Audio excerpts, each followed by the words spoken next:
আসসালামু আলাইকুম। আমি আনিসুজ্জামান কিরণ। আজকে আপনাদের সাথে আলোচনা করব ডিক্লারেশন অফ ভ্যালু, ডিওভি।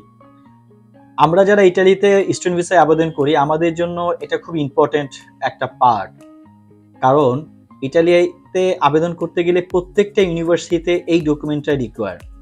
আপনি একটা ইউনিভার্সিটিতে আবেদন করতে যাবেন, যে কোনো ইউনিভার্সিটিতে ইটালিতে আবেদন করেন না কেন, আপনাকে ডিক্লারেশন অফ ভ্যালু, ডিওভি আপনাকে তাদের প্রোভাইড করতেই হবে। কিন্তু এই ডিওবি প্রসেসটা সম্পর্কে আমরা অনেকেই জানি না। আমার বিগত ভিডিওগুলোতে আমি খুব অনেক আমি কমেন্ট পাইছি যে আমাদেরকে এই বিষয়ে ব্রিফিং করা হোক। তো এই জন্য আজকে চিন্তা করলাম যে আপনাদেরকে এই বিষয়ে একটা বিস্তর আলোচনা করি। ডিক্লারেশন অফ ভ্যালু জন্য আপনাকে প্রথমেই আপনার অল একাডেমিক ডকুমেন্টসগুলোকে বোর্ড অ্যাটাস্টেশন করতে হবে এবং দুইটা মিনিস্ট্রি অ্যাটাস্টেশন করতে হবে। বোর্ড অ্যাটাস্টেশনটা আপনাকে প্রত্যেকটা স্ব বোর্ড থেকে আপনি মেট্রিক এবং ইন্টারমিডিয়েট এই দুইটা হচ্ছে বোর্ড থেকে অ্যাটাস্টেশন করবেন যারা ব্যাচেলর প্রোগ্রামে আবেদন করবেন। যারা মাস্টার্স প্রোগ্রামে আবেদন করবেন সেক্ষেত্রে আপনার ব্যাচেলরের সার্টিফিকেট ট্রান্সক্রিপ্ট এইটা আপনি অ্যাটাস্টেশন করবেন আপনার ইউনিভার্সিটির এক্সাম কন্ট্রোলার রেজিস্টার যে কোনো একজন থেকে, যেই অথরিটি আপনার ভেরিফাইড অ্যান্ড ফাউন্ড কারেক্ট করে, যেই আপনার ইউনিভার্সিটিতে আপনাদের একটা ডিপার্টমেন্ট থাকবে যে এরা আপনার ডকুমেন্টগুলো ভেরিফাই করবে। এক্ষেত্রে অবশ্যই 2 সেট ফটোকপি করবেন।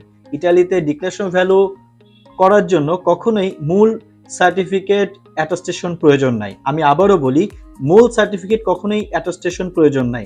আপনারা যখনই অ্যাটাস্টেশন করবেন ফটোকপি করবেন, 2 সেট ফটোকপি করবেন বোর্ড থেকে এবং আপনার মাস্টার্স হলে ব্যাচেলর থেকে। যারা মাস্টার্সের জন্য আবেদন করবেন, যদি কারো মাস্টার্স করা থাকে আপনারা চাইলে সেই মাস্টার্সটা আপনারা করতে পারেন। এরপরে হচ্ছে আপনাদের মেট্রিক, ইন্টারমিডিয়েট এবং ব্যাচেলর অথবা মাস্টার্স প্রত্যেকটা 2 সেট ফটোকপি অ্যাটাস্টেশন করার পর এরপরে আপনি এটা হচ্ছে শিক্ষা মন্ত্রণালয় থেকে অ্যাটাস্টেশন করবেন। শিক্ষা মন্ত্রণালয় অ্যাটাস্টেশন কমপ্লিট হওয়ার পর ফরেন মিনিস্ট্রি থেকে অ্যাটাস্টেশন করবেন। তো ফরেন মিনিস্ট্রি অ্যাটাস্টেশন কমপ্লিট হয়ে যাওয়ার পর এখানের অথরিটি হচ্ছে আপনার এই ডকুমেন্টগুলোকে আবার আইওএম থেকে আপনাদের একটা অ্যাপয়েন্টমেন্ট নেবেন। অ্যাপয়েন্টমেন্টটা আপনি মেইলেও নিতে পারেন, ফোনেও নিতে পারেন। আমাদের কমেন্টে তাদের ডিটেলস দেওয়া থাকবে, তাদের ফোন নাম্বার, ইমেল অ্যাড্রেসগুলো থাকবে।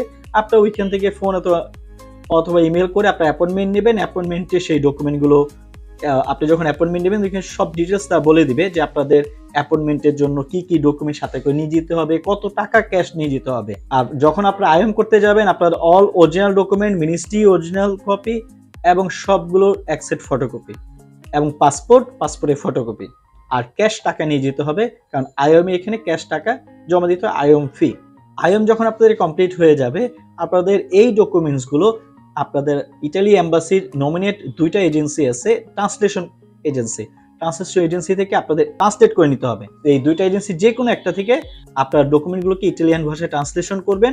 ট্রান্সলেশন কমপ্লিট হয়ে যাওয়ার পর আপনি বিএফএস এর থ্রুতে রিগালাইজেশন টাইমে আপনি ডিওবির জন্য আবেদন করবেন।